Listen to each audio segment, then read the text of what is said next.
Туғандар, жаратқанды таныйлы, намазын оқыйлы.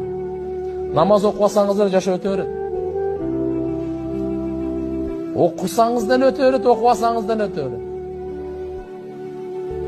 Аферист болсаңыз деле жашоо өтөт, жалганчы болсаңыз деле. Чынчыл болсаңыз деле жашоо өтөт. Мешитке келсеңиз деле өтөт жашоо, келбесеңиз деле өтө берет.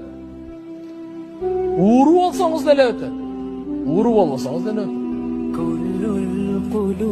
Текебер болсаңыз деле жашоо өтөт. Кишпейил болсаңыз деле жашоо өтөт. Бирок текеберликтин азабы бу дүйнөдө дагы, кабырда да, ахиретте да тартасың. Кишпейилдиктин собобун бу дүйнөдө дагы, алкышын аласың, рахматын кабырда дагы, ахиретте дагы аласың. Намаздын бу дүйнөдөгү берекеси, жүрөктүн тынчтыгы, бейпилдиги, рахаты,